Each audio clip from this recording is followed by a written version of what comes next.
Well-known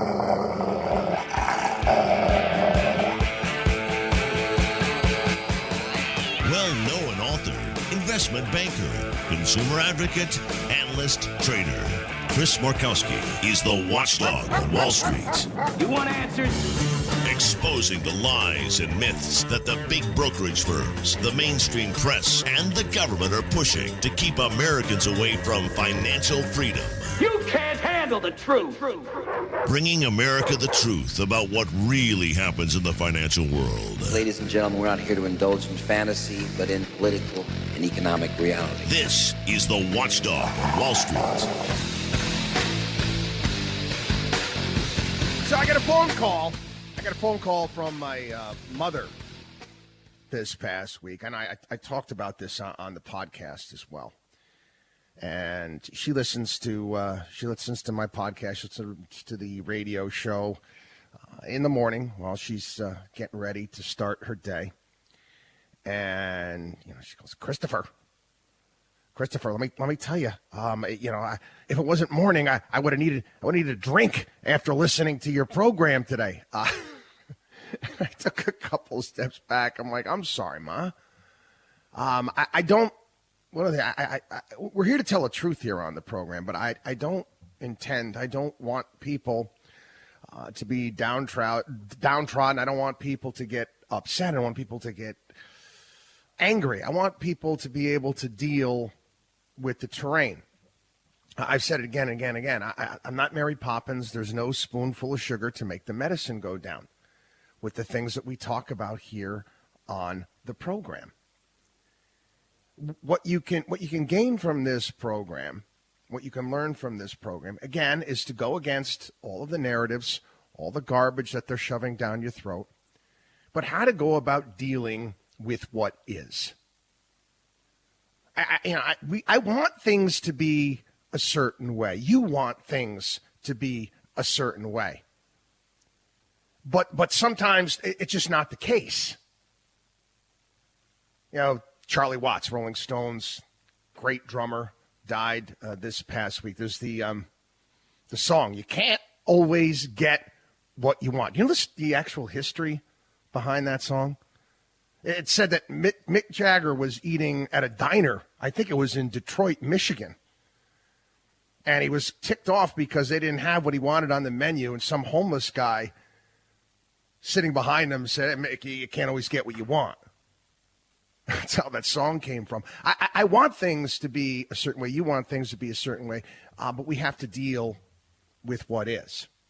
So again, I don't want people to come off from this program. I don't want them to be depressed. I want them to come off this program understanding and being able to act. So I talk about, I don't like the phrase, even though it comes out, it kind of comes off you at my lips from time to time, the phrase financial planning. We prepare. We prepare. It's the old saying about God. You want to make God laugh? Tell him your plans. You don't know what's going to come up. You don't know what obstacles are going to be thrown in your way. Life throws you all sorts of stuff. It does. What you learn here and what you should try to do in your everyday life, rather than act like a misled lamb. You have to change. You have to observe. I'm going to get into that a little bit, actually. There's the idea of people, and I talked about my frustration sometimes. I'm sure you get frustrated with this as well. You start seeing stories. And you start seeing, wow, all of these people, we'll bring up Afghanistan, all of these people knew what was going to happen in Afghanistan. All of them knew, but no one did a darn thing. It was a great column this past week. I was basically equating this to the Harvey Weinstein situation, where everyone in Hollywood knew who this guy was, but no one did anything. No one said anything. They actually cracked jokes about this guy on sitcoms. But nobody did anything. It took one person, what was it, Rose McGowan, that actually stood up, and then everybody went, oh, yeah, coast is clear, so now we can all jump on board. We can all deal with the truth. You need to be one of those people in life, okay? I know it's difficult. I know. People are scared. They group together, madness of crowds. They'll go in one direction because everyone else is thinking the same way. Everybody else is doing the same exact thing. We've got a lot of bad shepherds out there.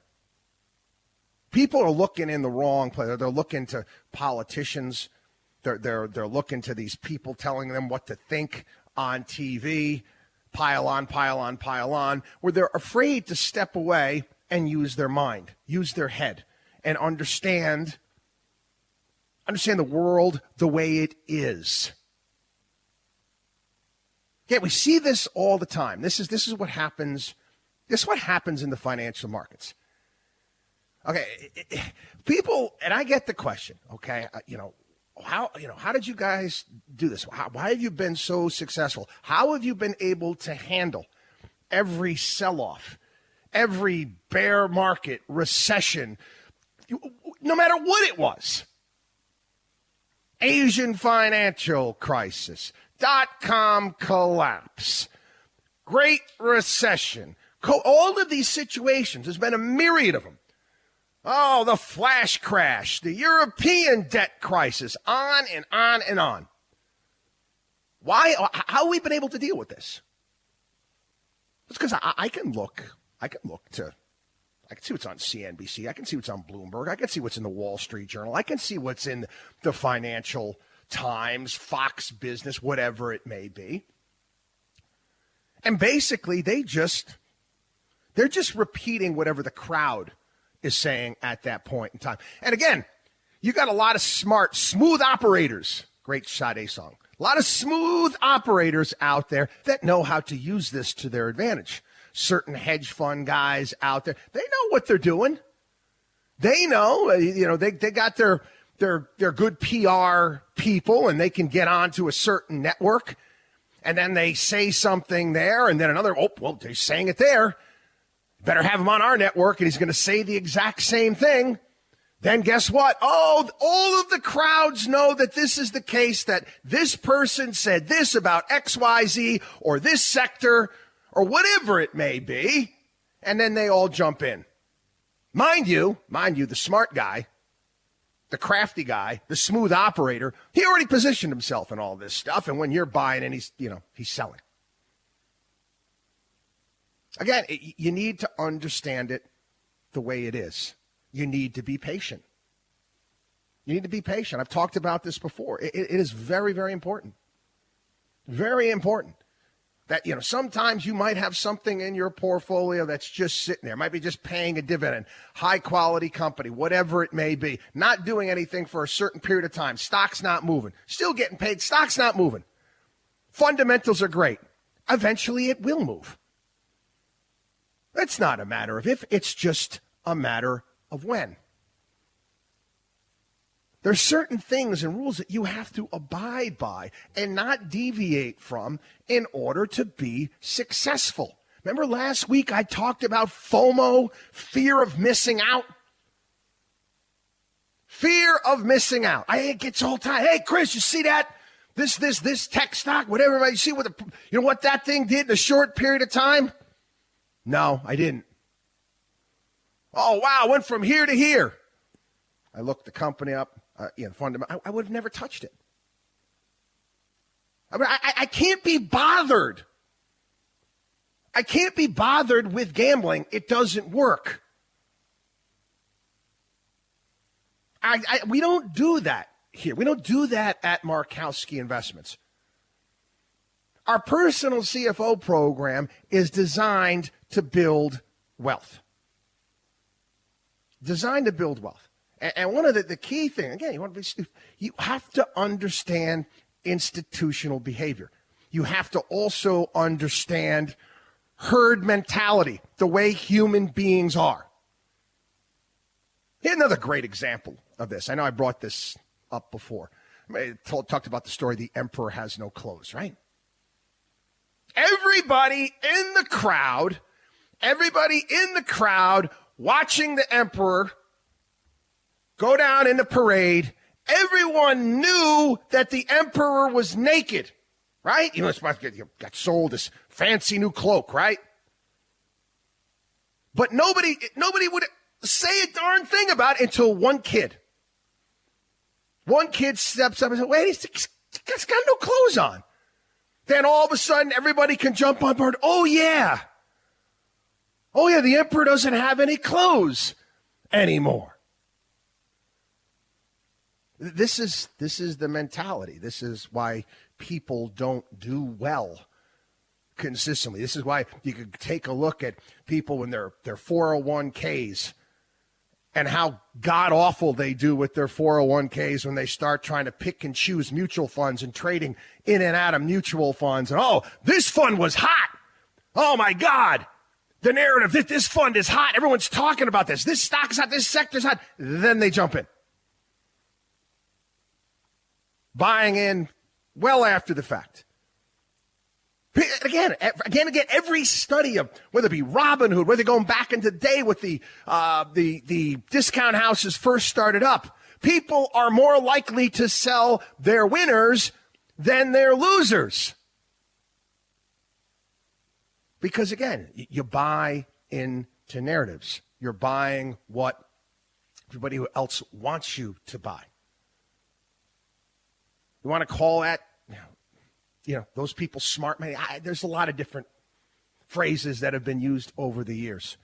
At what point in time are you going to see the world the way it is? Not through somebody, not through somebody else's eyes or how you're being told to see it, but actually taking a couple steps back and actually observing. We don't predict. We observe. And it works.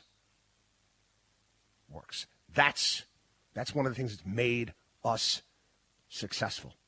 That's why we can handle panics, crashes, run-ups in the market, whatever it may be. Keep your cool. Stick by your rules. Yes, fundamentals still matter.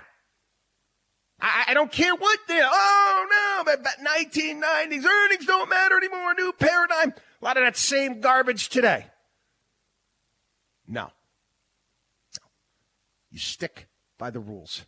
There's a certain gravity to everything out there, right? Rules of the road. Don't deviate. Going to take a break. You're listening to the Watchdog on Wall Street show. WatchdogOnWallStreet.com is our site. Again, get there. Take advantage. Our personal CFO program, working with us, our accountants, our lawyers, everything. Okay? And guess what? Okay? You don't need $10 million to open up an account with the Markowski brothers. We help everyone. Watchdog on wallstreet.com. Our 24-hour day help hotline, 800-471-5984.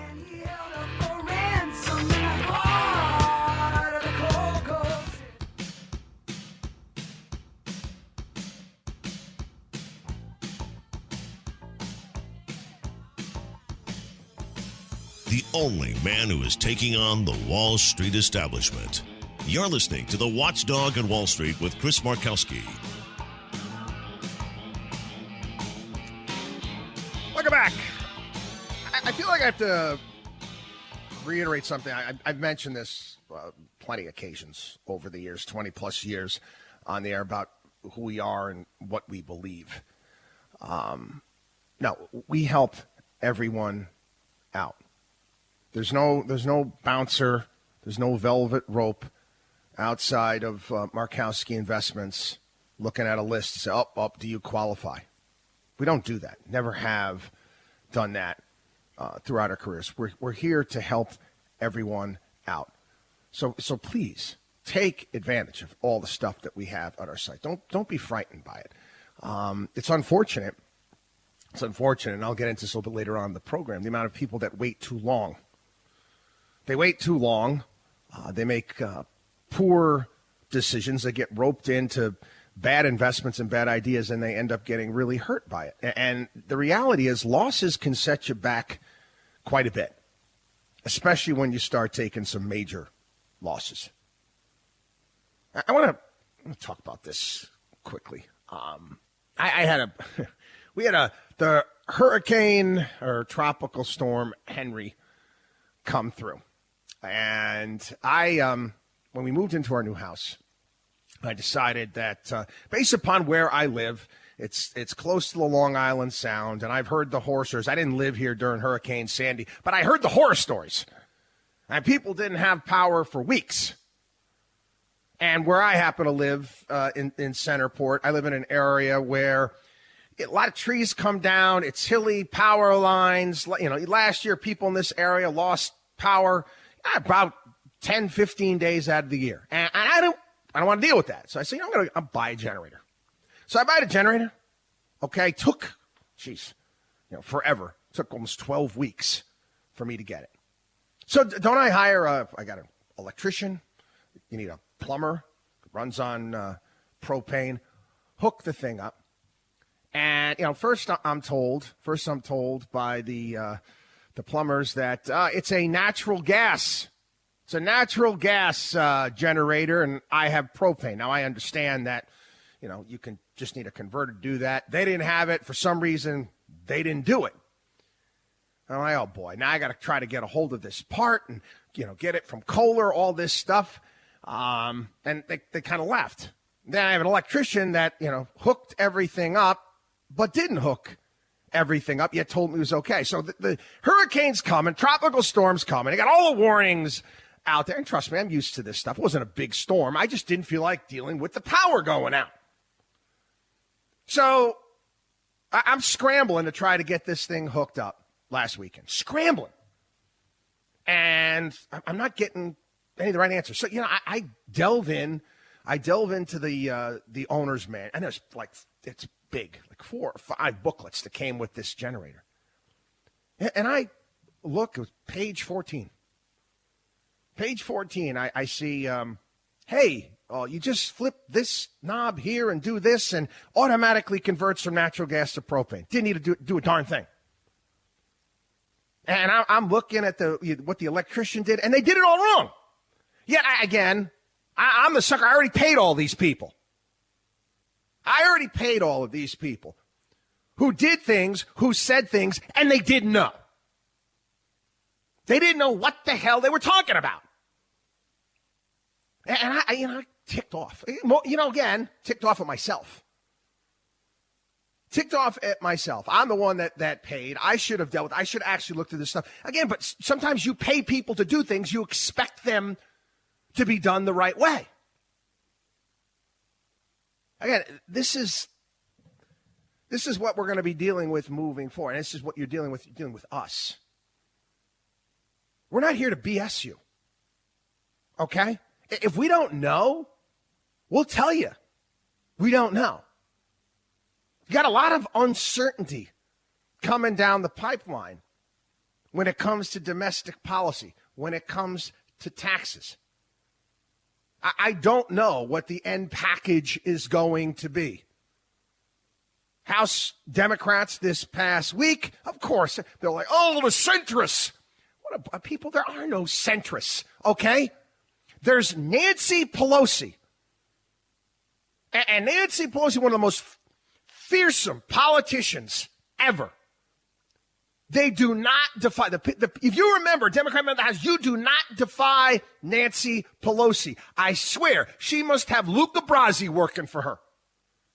Knocking on doors. Centrists, I'm going to make you an offer you can't refuse. And they do exactly what she says. I knew that was going to be the case. So we have taxes. We have more spending coming down the pike. And again, we will get our arms around it.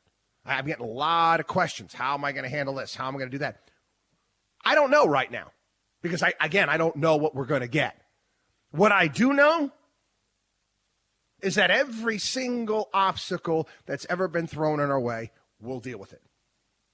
We will figure it out. We have the people, we have the lawyers, we have the accountants. We'll deal with it.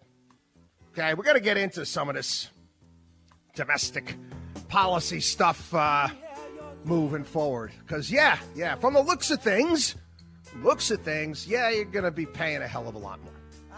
Got to take a quick break. Watchdog on WallStreet.com. Watchdog on WallStreet.com. Again, become a part of the Watchdog on Wall Street family, personal CFO program, account repair kits, our podcast, all sorts of great stuff. Watchdog on WallStreet.com or give us a call, 800-471-5984. You're listening to the Watchdog on Wall Street.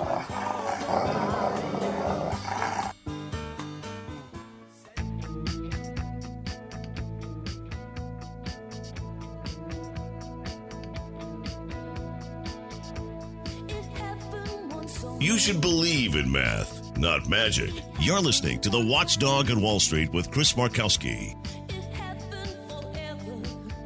This is this number is staggering. It's I'm going to be honest, okay? It's a bit frightening. You got 61% of Americans.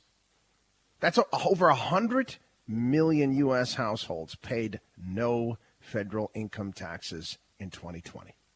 None. I remember talking about this, like I said, a long time ago here on the program, and how scary it was going to be when, less than half the population was paying taxes. We're down to 39%. 39%. Now, again, I understand, I comprehend that we're in a perpetual state of taxes. You're paying taxes on your cell phone bill. You're paying your payroll taxes. You get taxes on top of taxes here in this country. But federal income taxes, only 39% of people paying. It's a problem. It's a problem. I don't want to pay. Let them pay. Don't tax me. Don't tax thee. Tax that guy behind the tree. It's not me. Let somebody else pay. Biden is thrilled. Democrats are thrilled. Their plans to spend nearly $5 trillion. In essence, it is a big change. Our country's had changes over the years. You can look to FDR. You can look to FDR and his New Deal. You can look to LBJ. Look to LBJ.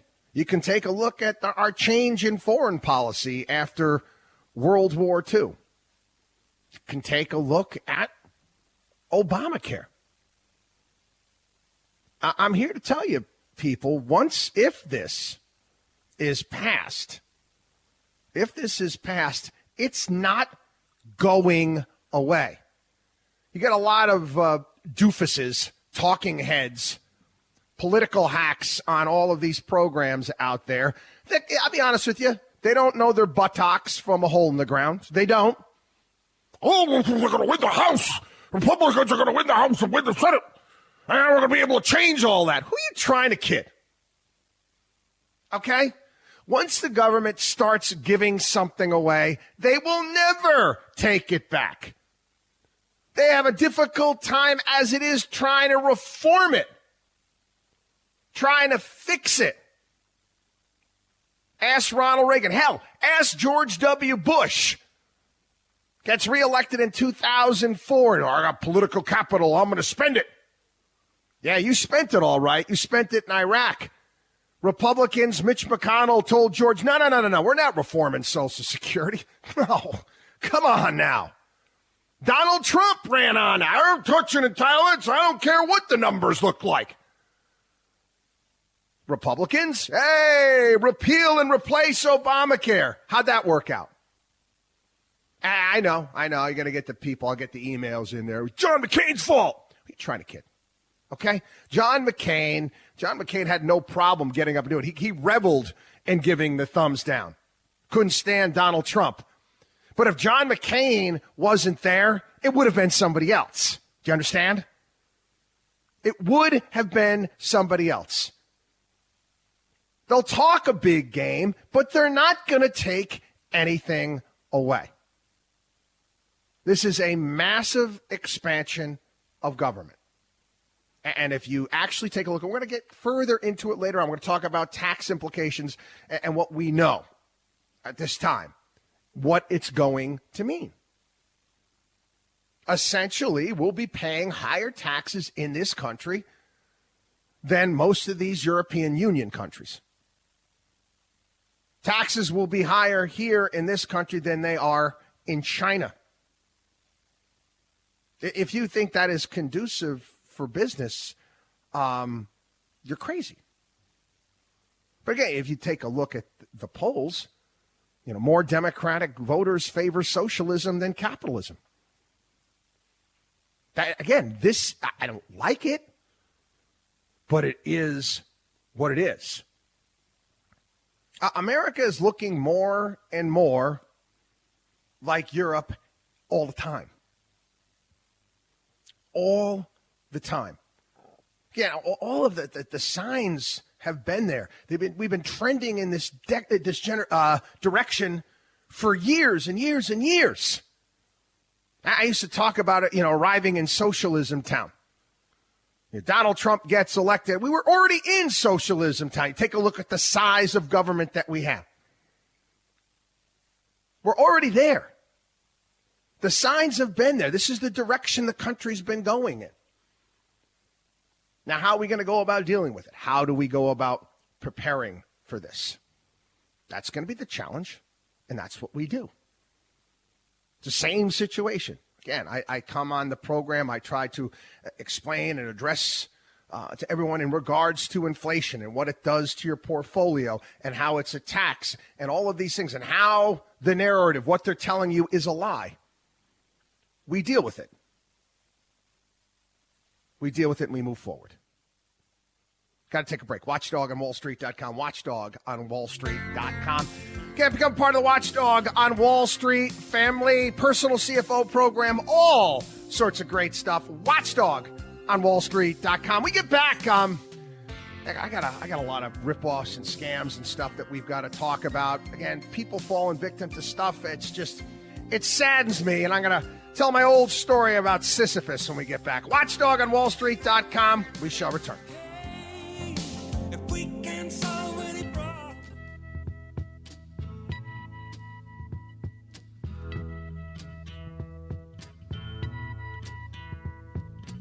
Bringing America financial freedom one listener at a time.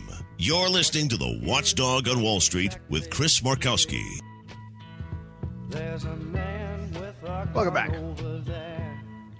It was I guess, yeah, it is what it is. It's a milestone week for my wife and I. I guess it's part of growing older.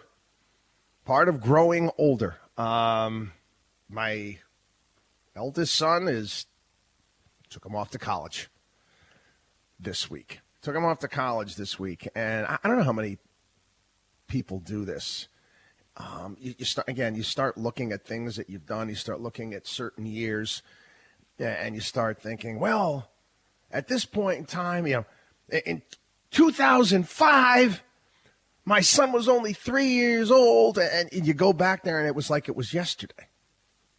And I tell this to all of my clients, especially my younger clients out there that are having kids and our listeners.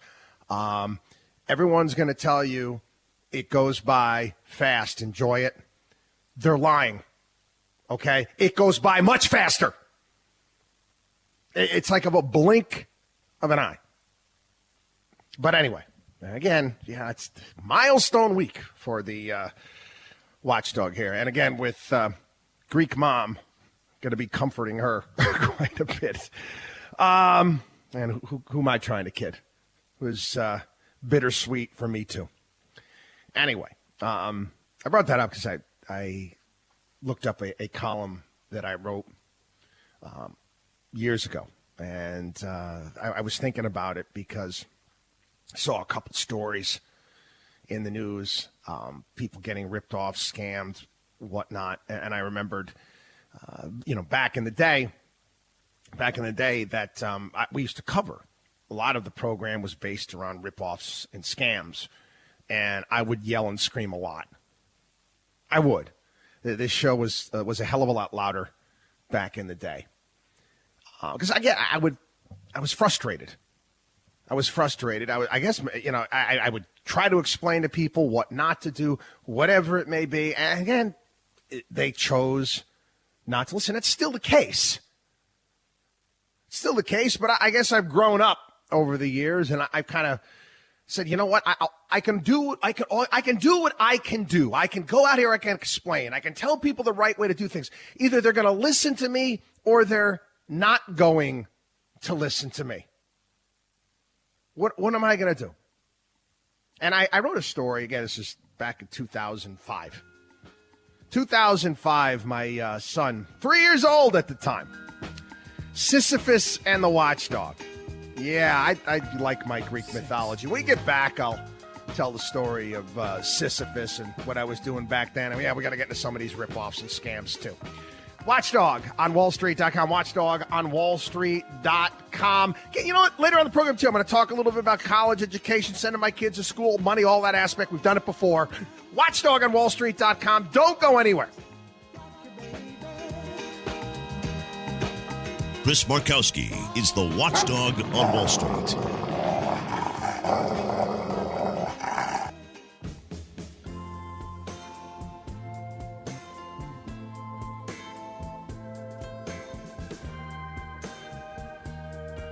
Taking Wall Street's liars, crooks, and cheats out behind the woodshed. You're listening to the Watchdog on Wall Street.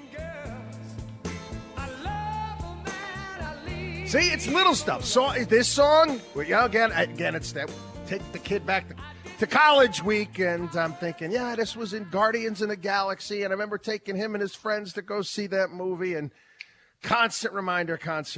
Like I said, bittersweet. Anyway, Sisyphus, if you're not familiar. Sisyphus, Greek mythology, he was the founder and king of Corinth, and he was known as being a pretty crafty fella throughout his life. But his greatest triumph, he saved for last. When God Hades, came to claim him personally for the kingdom of the dead, Hades brought a bit of a novelty, brought a pair of handcuffs with him. Now, Sisyphus, he's shrewd. He's like, can I take a look at these handcuffs? Wow, they're interesting. Yeah, and he convinced Hades, the god of the underworld, to demonstrate their use on himself. Well, that's how the god of the underworld found himself locked in Sisyphus' closet for many, many days. Now, again, you got to understand something here. Hades locked in a closet. He couldn't perform his morbid duties. And guess what? Nobody died. Okay. You get a soldier hoplite there, chopped to bits in battle that day. Hey, would come up, show up that evening for that, for dinner. It didn't bother them because nobody could die. Eventually, Hades was released, and Sisyphus was ordered to the underworld for his eternal assignment. But again, this guy's clever. He had other ideas. Sisyphus told his wife not to bury him. So when he arrived in the underworld, he complained to Persephone, that was the queen of the dead, that he had not been accorded the proper funeral honors. Even more, he pleaded that an unburied corpse had no business on the far side of the river Styx. His wife did not place a coin under his tongue to secure passage with the ferryman. Surely Her Highness should realize that I must be given leave to return topside to make things right. And Persephone agreed, made his way back. And guess what? Well, Hades eventually came for him again. And at this point in time, Hades was pretty ticked off. So his punishment, is to push a boulder to the top of a hill. And guess what? When he gets to the top of the hill, every single time Sisyphus attains the summit, the boulder rolls right back down. Greek gods are tough. Anyway, that's what it feels like for me. I wrote this story, Sisyphus and the Watchdog, because, again, I feel like many of the things that we talk about, I warn people here on the program, I push that rock to the top of the hill, and guess what? It rolls right down back at me. Saw the story this past week. It wasn't a matter of if, it was a matter of when. I knew this was going to happen. It was a company out of Pompano Beach, Florida. Out of Pompano Beach, Florida. It's out of some storefront there. I didn't realize it was this big. Right now they're saying it's between $50, $60 million Ponzi scheme.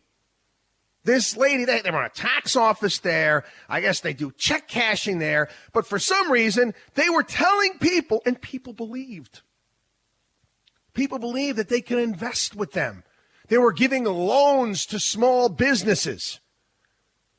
And if you actually took a look at the rate of return, one of the people that I spoke to about this, they were promising, in essence, over 100% a year. In the news article that came out, they're saying 120% a year.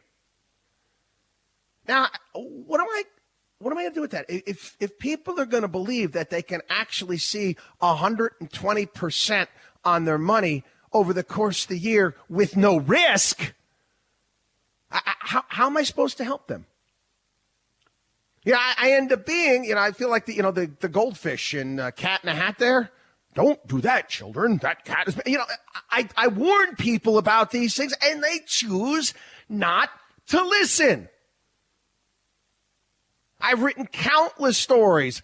This is a small outfit compared to the big brokerage firms. Countless stories about the big brokerage firms. We've explained to you the shenanigans, the things that they've done over the years, yet people still open accounts with them. Here's one I see all the time. I read this story and I said, I've told this exact same story, this exact same scam. I must be 100 times on the radio show. Again, I date myself. I've been on the air for over 20 years. Texas man pleads guilty to wire fraud for foreign exchange investment fraud scheme. People gave their money to a 25-year-old. He marketed his bloody scam via Instagram, for crying out loud. He was an astute Forex investor. Whenever I get somebody, that as soon as they tell me, there's this foreign exchange, trading company that contacts, scam. As soon as you hear Forex, it's a scam. Okay. The only people that make money trading those currencies are the big banks. That's it. I understand how that market works. It's not a matter of if, it's a matter of when you're going to get ripped off. You're going to. Again, what did this guy do? He just took the money for himself, spent it on his own things. One story after another story after another story. People, we say it every week. Pretty much every week here on the program. Everything in life that has meaning, value, and worth involves work, time, and effort. I know you want to believe. You want to believe that you can see 120% on your money. You start doing little fantasies in your mind about the stuff you're going to buy and the bigger boat you're going to have. Or maybe even the money you want to give to your church. But it's not real. Do things the right way. Again, I invite you, get to our website, watchdogonwallstreet.com, watchdogonwallstreet.com, personal CFO program, all sorts of great stuff, watchdogonwallstreet.com, or give us a call, 800-471-5984.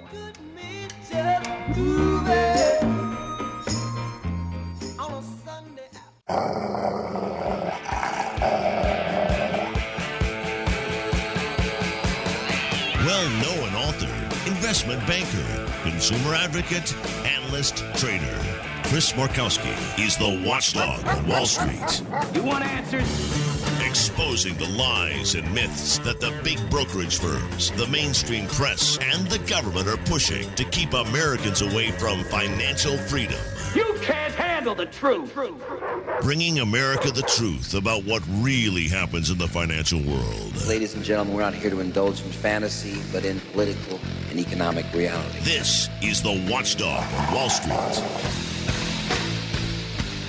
Welcome back, everybody. It is the Watchdog on Wall Street show. You know what? We'll start off. I mentioned my son going off to college this year. I've spent a lot of time over the years. We discuss the financial implications for families, for individuals when it comes to the cost of college, what it means, how it's different today, very different today from even when I went to school. I mean, it's you have to use your head. You do. Now, and we've gone over here on the program over the past couple weeks. We talked about some of the stories in the Wall Street Journal and the loans given out to kids in grad school, graduating with degrees, and they can't get themselves a job.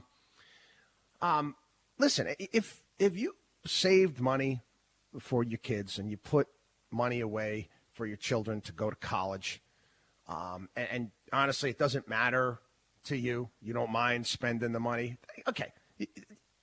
This doesn't apply to you. It doesn't. But there is something you have to do. You have to do, people don't understand, return on investment, ROI. What return are you going to get on your investment? And people, unfortunately, they say, oh, yeah, my kid got into this school and this one. What does your kid want to study? I don't know. Really? You don't know? Well, again, if you've got the money, like I said, you got the money to go out and buy yourself a Lamborghini or Ferrari and it doesn't bother you, go ahead. It's fine. But do not put your kid into a dire financial situation. Okay? And I know. Kids can be, oh, come on, I want to go to this school. Please, can I go? And if you can't afford it, don't let them. And don't let them take on debt. Do everything and anything you can to keep them away from student loan debt. Your kids, they may be ticked off at you at this point in time, but down the road, they're going to thank you when they're talking to their friends who are graduating from college that are hundreds of thousands of dollars in debt, and they are not. It's important. I had this conversation. My son had to give me a reason why he was going to college, and it couldn't be playing lacrosse, okay? What do you want to do? Why are you going there? What are you looking to achieve? What are you planning on doing with this down the road? That's important.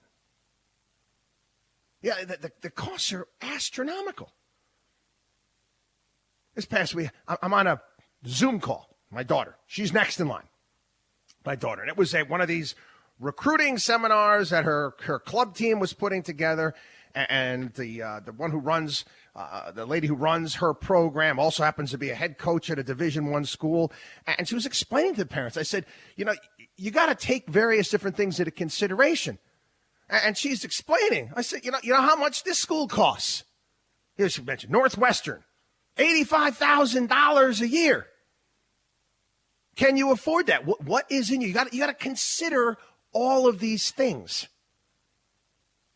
Have to. Anyway, it's one of the things that we do. I've had countless conversations with clients, listeners over the years in regards to how to go about addressing this. Okay? How to go about addressing this. And I'm here to tell you, okay, loans are not the way. Loans are not the way to go. That is your last option. Anyway, moving on. I gotta talk about this as we were talking about Biden and the Democrats and their $5 trillion in spending. Alan Blinder, again, I come after this guy all the time, and it really does aggravate me. Really does aggravate the Wall Street Journal. When they have these idiot economists come on, can't they have anybody there to write a counterpoint. Alan Blinder is a Princeton professor. He's a far left guy. He's in his column this past week, he starts talking about the debt ceiling shenanigans, and they need to bring back the Gephardt rule. Now, I didn't know what the Gephardt rule was. I couldn't remember it. The Gephardt rule was, remember Gephardt? Remember him? He was Speaker of the House. He was Speaker of the House for an extended. Dick Gephardt was for a while. But anyway, the rule that he put forward is that if Congress approves any sort of spending, then it's automatic. The Treasury that goes over with the taxes that come in, the Treasury can issue debt. Now, under what this is when I think it was Newt Gingrich, if I'm not mistaken, and Bill Clinton. I think that's when they got rid of the Gephardt rule. And remember when Newt Gingrich, Newt Gingrich was he was going to say, hey, listen, I don't care. We are not doing a darn thing. We're going to change this spending. And he won. Gingrich won on that. So ever since then, they got rid of the Gephardt rule. We have a debt ceiling. And Congress has to approve more borrowing. Now, again, every single time we hit the debt ceiling, it goes on through. I remember back in 2011. 2011, you had John Kerry. John Kerry on television. Those Republicans, look what they did. Look what they did. Oh, my God, the threat of not raising the debt ceiling. I don't know if you remember, S&P downgraded our nation's debt. And, oh, my God, it was all the news out there. Oh, my God, this is terrible. Look what the Republicans did. Give me a break. Okay? Give me a break. Democrats called up S&P. Barack Obama called up S&P, as people did. Say, hey, do us a favor. Downgrade our debt. Let's put pressure on the Republicans. Okay? This is the same S&P and Moody's that had AAA ratings on mortgage-backed securities with loans, those ninja loans. No income, no job, no asset loans. It was BS. And the funny thing is Blinder is talking about it. He's using this as his argument in his column today. And he knows better than that. He knows it's BS. But these people don't care. I mean, I at this point in time, you had Blinder, you had Paul Krugman a week or two ago in his New York Times column saying, financial shenanigans and financial chicanery and bad accounting as far as the government concerned, that's okay. They should do that. In order to get all this stuff passed, yes, that's okay. We should do all of that. It makes me want to pull my hair out, really does. All of this stuff, again, we talk about the Fed. What's the Fed going to do? What's the Fed going to do? How is the Fed going to act on this? Oh, no, they're talking about tapering their bond purchases moving forward. Right. Sure. They're talking about it. They're talking about it. I have a friend out there that always they talk and they talk and they talk about things that they're going to do, but they never do them. You tell me how in God's creation, how in God's wonderful, beautiful creation, the Fed is going to be able to have rates move up. How they're going to stop printing money. How? Where is the money going to come from? Where? I mentioned this before here on the program. It's black hole territory. I don't know what's on the other side. I don't. I don't have a clue. What I do know, what I can observe and what you can observe is that inflation is skyrocketing. It's skyrocketing. It's not transitory. It's not sticky. It's insane at this point in time. It really is.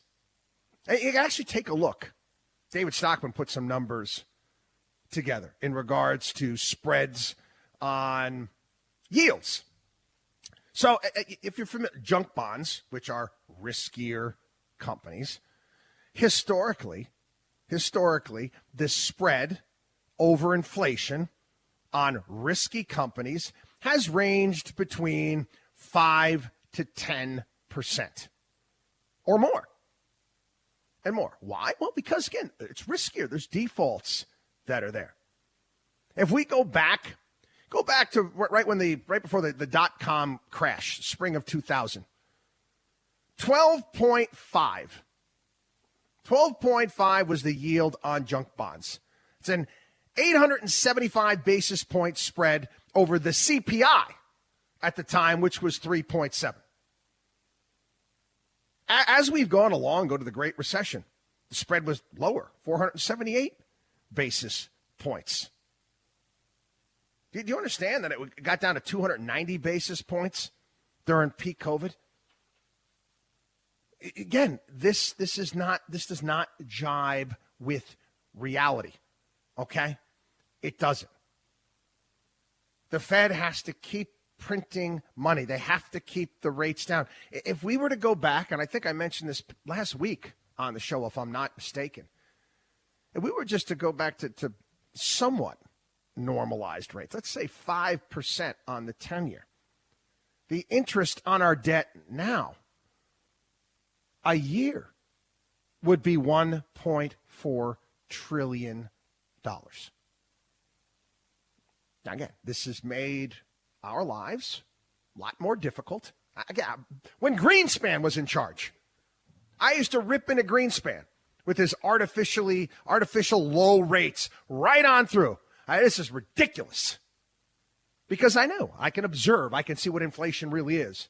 Hey, it's 5%, this baloney, okay? It's over 10. It's over 10. You know it, and I know it. They're just lying to you. Again, how do you handle this in your portfolio? What are some of the things you have to do? Well, a myriad of things, okay? But again, you do not have to add ridiculous risk to your portfolio. I know it's more difficult. I know you got to utilize, various certain ETFs and various different option strategies. There's things that we can do to help deal with this as best we can. But inflation is here, and it's here to stay. And quite frankly, Democrats, and it looks like they're going to get their way, it's going to get worse. WatchdogOnWallStreet.com, WatchdogOnWallStreet.com. Again, become a part of the Watchdog on Wall Street family. All sorts of wonderful stuff there at the website. Our personal CFO program, podcast, you name it, WatchdogOnWallStreet.com, or give us a call, 800-471-5984.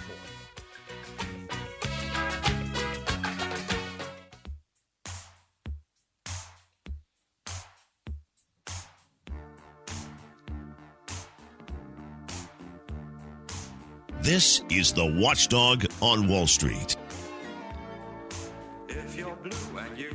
There's a story out there. Named and shamed. The IRS lists the record number of wealthy Americans becoming ex-Americans in 2020. The number of wealthy Americans with assets over $2 million who renounced their citizenship has surged amid socioeconomic despair, political firestorms, an unrelenting virus pandemic sparking increasingly freedom-destroying mandates. Yeah, that's part of it. A lot of it has to do with money. Almost 7,000 people renounced their citizenship. And I'm here to tell you that number is going to go up. It's going to go up if we continue to head down this path. There's an interesting column talking about the taxes and what's being put forward. This, again, the spending, this Biden American Families Plan. We want a utopia. Utopia for many, but a dystopia for people who actually pay. It is a utopia for all those who are going to get free stuff. Dystopia for the 39% that are going to pay. Again, I do think, I could be wrong here. I hope I'm wrong. But I do think that it'll probably pass. Here's some questions that people are asking. Will the tax bill be passed with enough time to respond before it takes effect January 1st? Congress is going to end up passing the bill. It's going to be later on in the year. So basically, you know, you're going to probably see you're going to have to do some maneuvering, okay, towards the end of the year and for January 1st. Will your income taxes go up? Yep.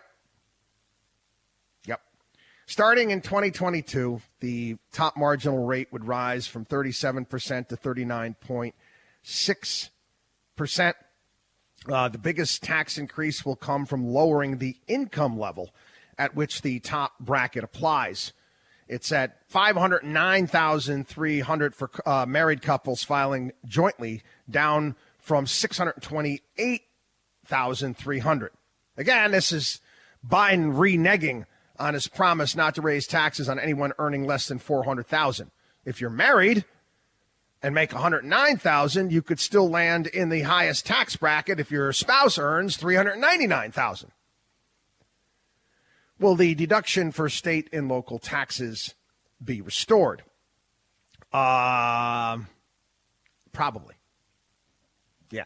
Salt deduction in some of these high tax states. I don't know if they're going to put a different cap on it. There's a $10,000 cap that went on under Donald Trump.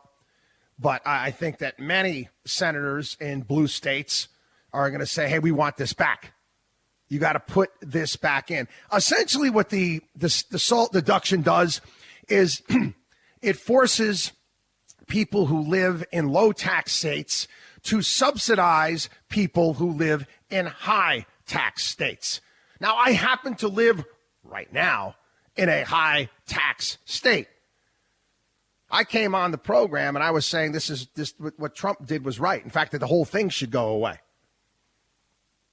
The people in Florida shouldn't subsidize the people in New York because the state of New York wants to charge high tax rates. It's just not right.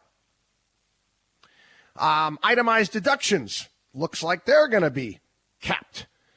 Biden has proposed 28% cap on the tax benefit from itemized deduction. This obviously would hurt a lot of charities out there, making, obviously the donations would be worth less.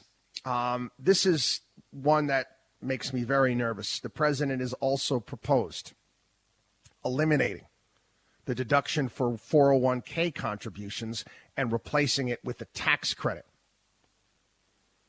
This, again, it would absolutely turn the whole savings concept upside down.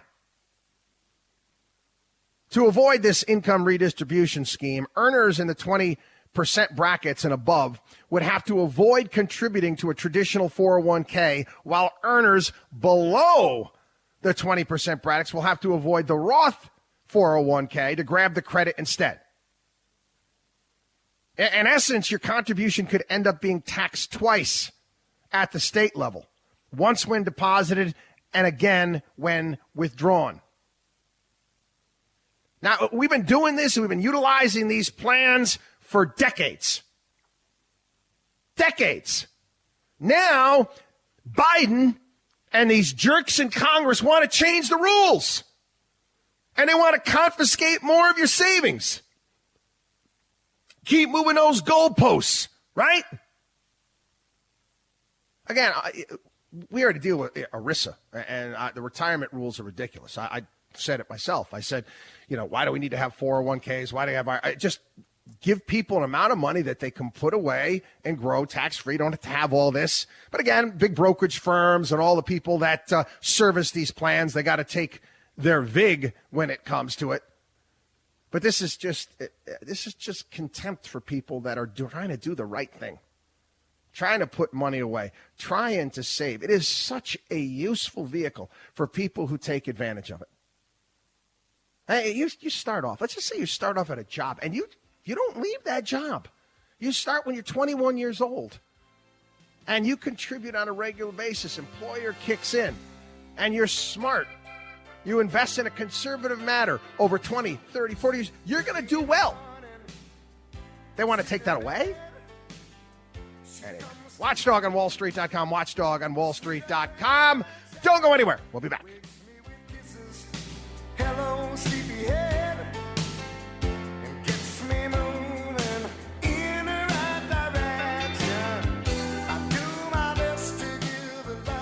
You're listening to The Watchdog on Wall Street.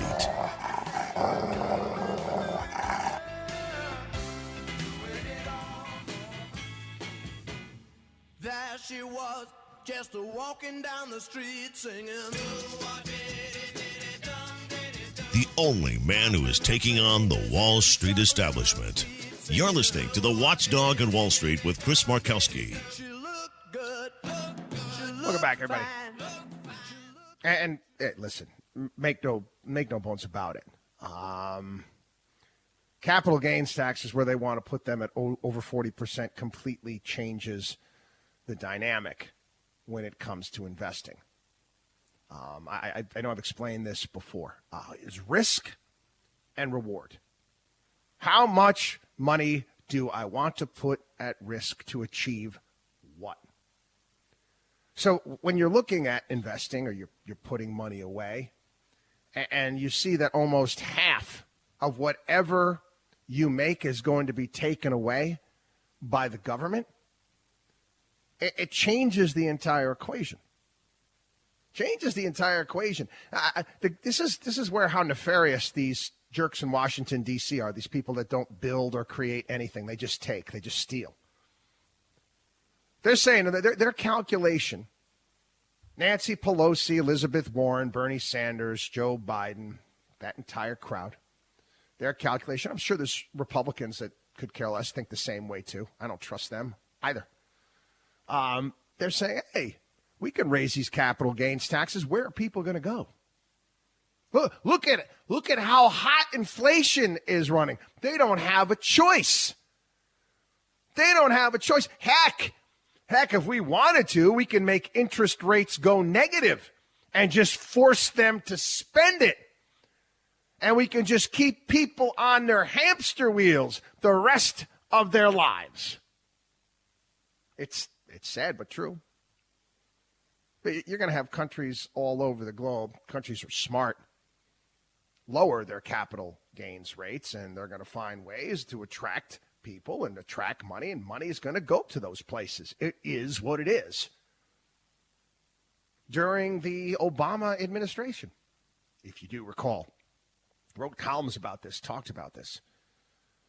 Many American companies got involved in what is known as tax inversions. Do you remember that? It's when you are acquired by a foreign company, a smaller foreign company, and you change your domicile. Ireland became very, very popular for that. I remember, Obama and Biden all upset about that. These companies are unpatriotic. No, they're not. They're just smart. They're just smart.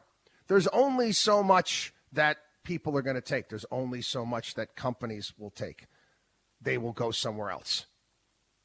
No, I know. They're planning on hiring tens of thousands of new IRS agents. Good luck with that. Good luck with that. Have fun. You go find those tens and tens and tens of thousands of new IRS agents. Right. Sure. Anyway, talk about this as well. This is it's not good for Uber, Lyft, and DoorDash.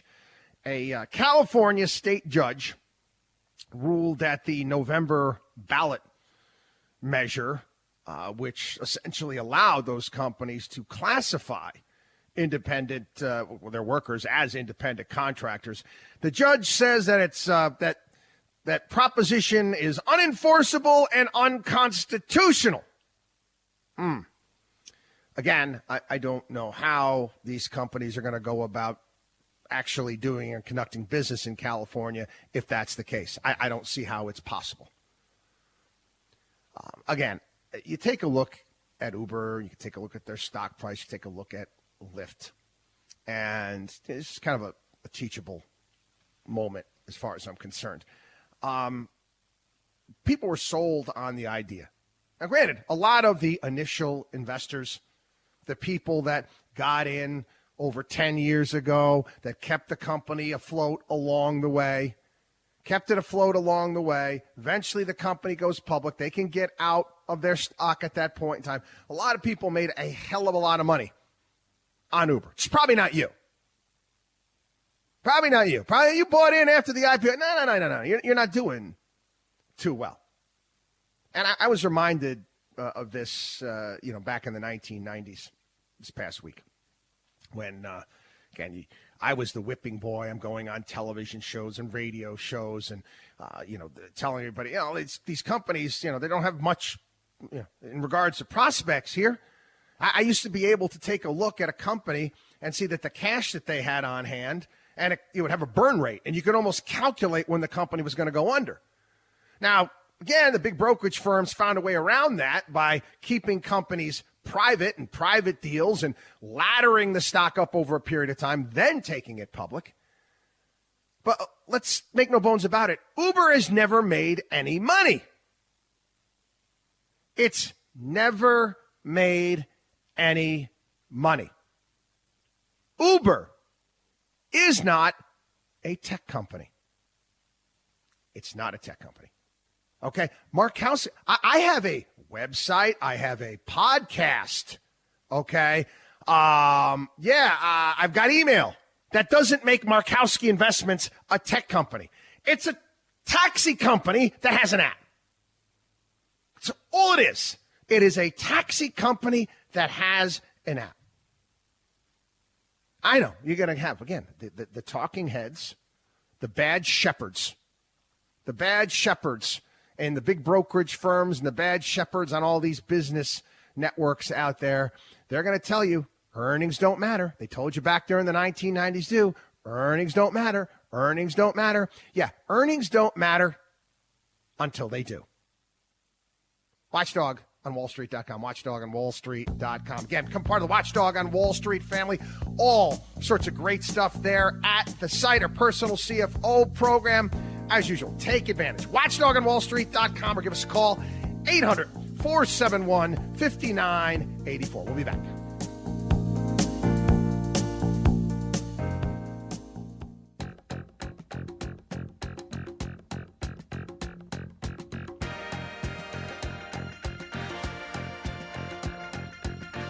You should believe in math, not magic. You're listening to the Watchdog on Wall Street with Chris Markowski.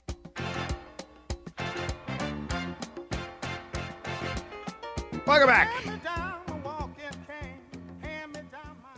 I'm starting to think that Elon Musk is some sort of half-assed Jedi Knight.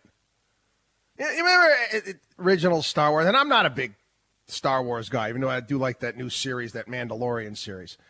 But the Jedi mind trick there with Obi-Wan Kenobi, these are not the droids you're looking for, tells the stormtrooper. These are not the droids we're looking for.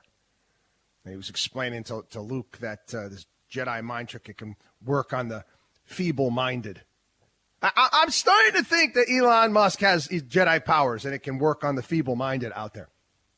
Hey, you go back, you take a look at the statements that he has made over the years, the promises that he has made in regards to his autopilot, just so many things. So many things. It doesn't matter.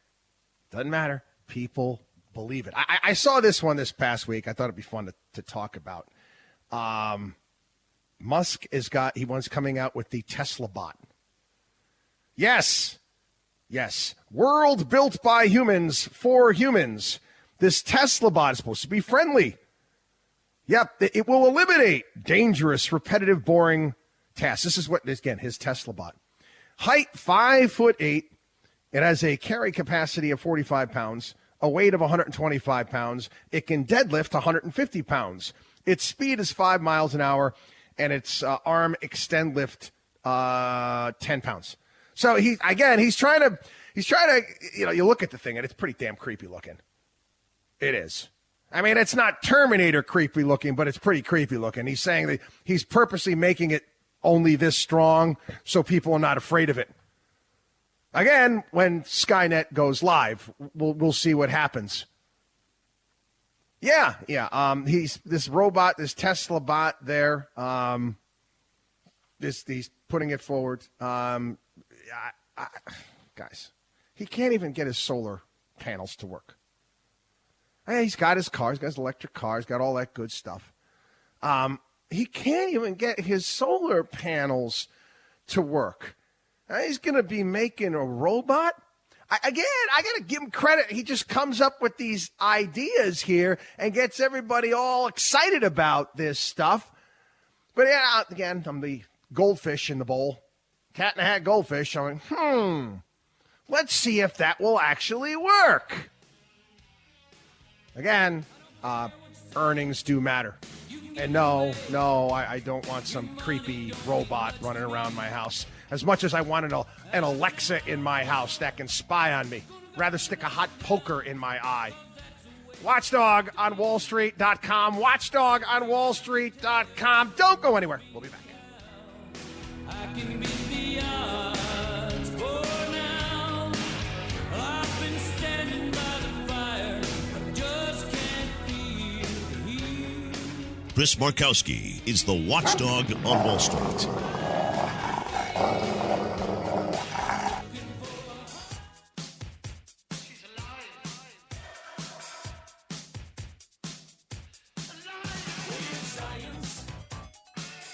Bringing America financial freedom one listener at a time. You're listening to the Watchdog on Wall Street with Chris Markowski. Oingo boingo. I loved it. One of my favorite 80s movies. Well, there's so many of them that were so good. So I actually have a T-shirt. Dear friends of mine got me several years ago. She's into Malakas, Dino. Do you remember that scene in Weird Science? People, I'm dating myself, in the 80s. And they're at the bar, and the kids are, kind of out of sorts there, and they're with this beautiful Kelly LeBron, the model there. And the Greek guy's like, what's a girl like you doing a couple Malakas like this? Now, if you're not familiar with the word Malaka, it's one of my favorite words out there. I say it. My mother-in-law gets real upset. You want to know what it means? Email me. I'll explain it to you, okay? Anyway, Topps. As a kid, those were the baseball cards that I collected. Now, Topps wanted to go public as, again, another SPAC, blank check merger, right? They worked a SPAC deal. Topps has been the leading baseball card company since the 50s. And they agreed this past April to become publicly traded through a merger with, again, a SPAC shell company that raises money. We're just going to find something to buy. Well, how'd that work out? I couldn't believe this. Major League Baseball and the Players Association got new exclusive licensing deals with Fanatics. And now Topps is not making baseball cards anymore. Yeah. No, but another SPAC blow up. What was Bill Ackman's last week that we were talking about? I know people are all angry. I lost money on this. You do understand the concept of risk and reward, right? Hey, I see these stories all the time. I don't mean to be harsh. I really don't. But people, you're taking on risk. You're giving money to a company that doesn't know what it's going to do. You're trusting the people in charge, these SPACs, that they're going to find some company to buy that they can pull in, and it's going to be A-okay. You don't see the risk involved in that? Anyway, got to get some COVID stuff. The FDA, granted, everybody, sure, well aware. Again, the administration talking about this, granted full approval to the Pfizer-BioNTech's COVID shot. And just as I expected, we're already having calls right now to put forth more vaccine mandates. More vaccine mandates. And you have people calling on this, making it have to have a vaccine. I was at the military this past week. You have no choice. You have to get a vaccine. Listen, And I don't understand. This is one of the problems with this, okay? And I know many of my listeners are very wary. We're very wary of getting the vaccine. I wasn't. I looked into the technology. I understood. Again, I looked at the risk, and I said to myself, you know what? It was my decision. My decision. But just as much as that's my decision, I'm not going to look at somebody. And this is the problem. This is the problem. You get all of these people, the pro-vaxxers out there, that want to shame people who feel differently. That feel differently than they do. They feel like they're going to have to rip them. They got to make fun of them. They got to destroy them. What was his name there? That hack. That George W. Bush hack. General Michael Hayden. Yeah, the one that started spying on all of us with the NSA. He also worked at the CIA. He suggested that unvaccinated people and Trump supporters be shipped off to Afghanistan now. I don't get it. I really don't. If you're vaccinated, fine. What do you care if someone's not? What do you care? If you're protected, that's what the vaccine is supposed to do. It's supposed to protect you, right? What do you care if someone else doesn't want it? And again, full disclosure, vaccinated. But again, you're going to start seeing push for more and more mandates. But again, at this point in time, you get the people in charge, the bad shepherds out there. They continue to lie. They continue to say things. They have continued to say things. I don't understand the whole, little boy who cried wolf thing hasn't taken full effect. I saw this story. Plastic barriers ineffective against coronavirus, possibly making spread worse. Again, how could you not see this? How did you not know this? I remember, what was this? This was, I don't know, it was when COVID was going, and I had to work down in Florida, and I worked out of the Salem radio station there, and the people running the station, they put up all of these plexiglass barriers here, there, and everywhere, and I'm like, this is the dumbest thing I've ever seen in my entire life. Did they have any idea how these things work, how aerosol works, what exactly happens? It's not the station's fault. And they're just doing what their attorneys told them to do, because we've got to do something. Oh, I got to do something. Oh, I got an idea. Let's put up plastic barriers here, there, and everywhere. And then there was a story this past week. Did you see that about the most face masks? Most face masks, they don't work. No, about 10%. That's right. Cloth masks filter just 10% of exhaled aerosols. Just 10. That's great.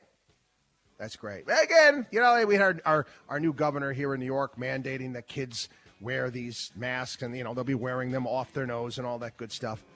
To this day, the good thing about masks is that when you're driving around and you'll see somebody wearing a mask by themselves in a car, you know to avoid that person. You know to drive away, hit the gas pedal, get away, because they're dumb. It's kind of like, that what was that show with Will Robinson? Danger, Will Robinson, danger, idiot with a mask on in his car. Anyway, WatchdogOnWallStreet.com. Watchdog, Lost in Space, was that the show? WatchdogOnWallStreet.com. We'll be back. You're listening to the Watchdog on Wall Street.